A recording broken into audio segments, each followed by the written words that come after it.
Huh? Oh, look. The child we inherited has made an appearance. Joy. What do you want, spare one? I believed all of our shoes were already shined. You have no business here. We're preparing to leave for the King's Ball tonight. Yes, we were all quite shocked when House Jaori was issued a royal invitation. It seems your parents' status was well worth the inheritance. Huh? What did you say? Speak up. I care not to listen to you, much less when you're mumbling. What? You wish to go to the ball with us? This ball, the King's Ball. Oh, wait. You're being serious. Are you by any chance addled in the brain? Yes, you may be the last only true descendant of House Jaori, but your will and inheritance was given over to me. Your status died when your parents did overseas. Just because you donned a half-decent outfit and said, please, does not excuse the fact that you are a good-for-nothing, airless excuse of a house servant now. I only keep you here due to my benevolence, and you're worth the free labor. Huh? Did you not hear what I just said? Fine. Maybe a more memorable example will sear it into your thick skull. Boys.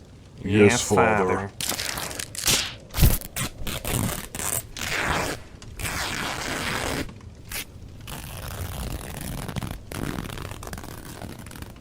Oh, look, your fancy little doodahs are ruined. It seems you won't be able to make it to the ball anyways. A shame. Huh? I don't care that it belonged to your parents. You can take it out back to the garden and bury it next to them for all I care. A word of advice? Know your place. It'll save you a disappointment in the future. Now, I won't have you ruining my boy's chance at climbing the ranks of the nobility with our one and only chance. Come on, boys. Yes, Father.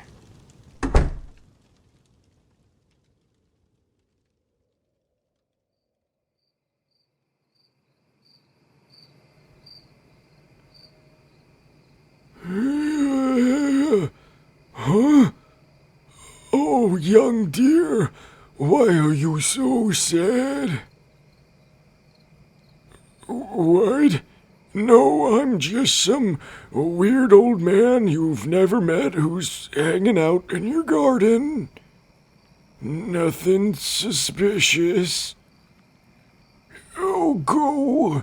My old person tongue is so parched and withered. I would really like a nice bowl of water or some shit. Look, I'm old as fuck. I could turn into dust at any moment. Could you just spare this old codger a few drops from the garden spout over there? Oh, thank you, dear. Oh, now hurry, bitch. We're burning daylight and I could pass in any second. Oh, yeah, that's the good shit. Okay, now time for the big reveal. And surprise! I'm not an old man, it's actually me, your fairy god bestie, Padparascha. Couldn't you tell? Yeah, I should have ditched the fairy business and become an actor. Anyway, I just decided to creep out of the Faymore that your family's estate is walled, butted up against to, and check on the graves of your parents like I usually do. They treated the Fey people very nicely when they ran this joint. Now the new bitches put up a wall and make you work all the servants' jobs. Pieces of shit. Anyway, I just decided to bob by and talk shit to your dad's grave, like we used to do in the good old days, when I heard the three stooges of bitchdom ripping up your clothes and keeping you here while they left for that hoedown at the palace. So that's when I had this pretty bitchin' idea. What if, in pure spite, I used a bit of my magic for the night, because I'm only allowed a little bit, fairy rules, to dress you hotter than the Devil King's crotch, and sneak you into that ball, because why the fuck not, okay? YOLO, am I right? What do you say? Hell yeah, hun, get your tits out. Okay, first off, we need to fix this raggedy shit that's hanging off of you. I get that it was your parents', but it's not exactly dropping panties if you catch my drift. Styles change, after all. And I'm a bit of a selfish fairy. Okay, so when I was born inside of a flower, because, you know, we're born inside of flowers, I'm a pathological liar, by the way, but when I was born inside of that flower, I was literally told by the fairy king that I was supposed to be a blue gem fae named Sapphire, and I was literally like, no, I want to be orange, and he was like, why? And I said, fuck you, that's why, so now I'm orange. And just to, like, spite him, I named myself after, like, the only orange-colored sapphire, and that's how I got the name Padparascha. Anyway, outfit. I was thinking something tight to show off the curvature, but with flowy elements because we bougie, and some definitely clear crystal parts and makeup, because I do have a signature with that stuff. You know what? Fuck it. I'm just use magic. Hold your breath. If you breathe this in, you might die. Woo. Oh, good. Still kicking? And you're hot. Perfect. Now, let's get you to that ball. What, you thought I was gonna turn a pumpkin into a carriage and some mice into footmen? Bitch, we ain't got time for that shit. You got a ball to crash. Ball crash. So, the palace garden is actually on the other end of the moor, so my idea is we sneak you in, you walk right past the door like you were there the whole time, bingo bongo, you meet some rich guy, you get laid, and you get out of this household. Good? Now hop on. Huh? Oh, stop complaining. I am not in the thumbnail. You don't know what the fuck I look like. Yes, I'm self-aware. What are you doing? Anyway, hop on or we're gonna be late.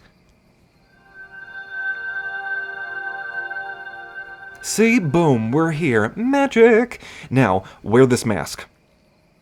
Yes, it's a masquerade ball, and it'll keep the three bitches of Schitt's Creek from noticing you all cheeked up on a Wednesday, am I right? Now, slight warning. Meet me here before the clock strikes midnight. If you don't, all the magic will fade away, and I'm pretty sure you'll just end up naked in the middle of a ballroom or some shit. I don't know, I've never done this before. But with that in mind, go have fun. After the hell those three put you through, you deserve it, my sweet. Raise a little hell, you dirty slut. Bye!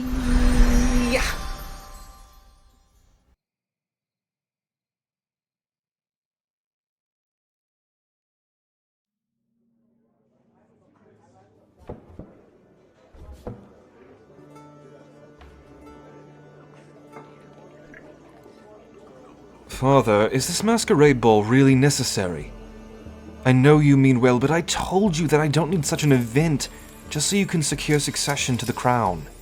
Jasper, try not to think of this as some royal event for political reasons. Just go out there, dance, talk to your fellow royals from across Grestenfell, and enjoy the festivities. Why not ask a young noble to dance, and... Aha, see? There's always some ulterior motive with you, Father. I should have known that King Orden Henrik does not host a ball for all of high society and half of the city just on a whim. Just get out there and have some fun while you can, boy. Soon, you will be the lord of this region, and you will have to keep up good relations with all the other sovereigns. So get down there and make some allies if you can't secure succession for me. Will you? I don't want the historians to remember you as the king who let this kingdom fall simply due to his antisocial tendencies. See, Princess Leirana has arrived from the Eastern Dominions. By boat, no less. Go tell her hello and show her a good time and comfort her after her long journey at sea. You mean the crown princess whose dominion was caught sending spies into our lands? I don't think I will, Father. She'd sooner take our lands by force if she had an army bigger than ours. Hence why you must put yourself on good terms with the young lady. Being a royal means sacrifice for the people you care for. And I think I shall find my own ways to sacrifice. And I'll be able to manage without dancing with Princess Leanna.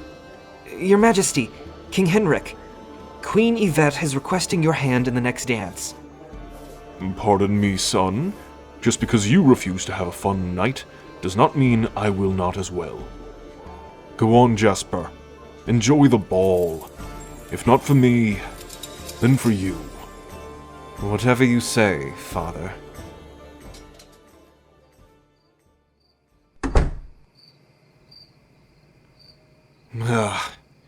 Finally, some fresh air. I was hoping the gardens were empty. The pungent smell of pageantry and political scramble dirtied the air of the ballroom. I nearly choked on it all. By the smell of the azaleas and honey-mint flowers, it seems to be fumigating it just nicely. Or perhaps it's the silence and solitude of the night that is to blame for that. Either way, I thank it. Or maybe not. It seems I'm not the only soul who sought repose in this trying time. Who's out there? What are you doing in the gardens all alone this late into the eve? Huh? Oh, you're not what I was expecting. If I'm being honest, I assumed you were just some serf tending to the hedge maze or pavilion. But I didn't expect to meet someone so... I don't think we've ever met. Well, I would have remembered someone that dresses so elegantly, almost like a spirit of nature or something, gleaming in the moonlight. What brings you out here to the gardens? Yes, you do seem to be sad. Why is that? You feel like you don't belong. Tell me about it. Sometimes I feel like I don't belong here, but I... Oh, wait. The mask. Never mind. I guess we're in the same boat then. Well, I'll stay out here and chat with you, if it'll raise your spirits.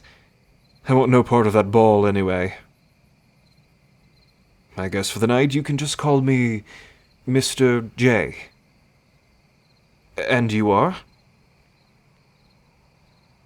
Well, nice to meet you, even if we are using fake names for the night.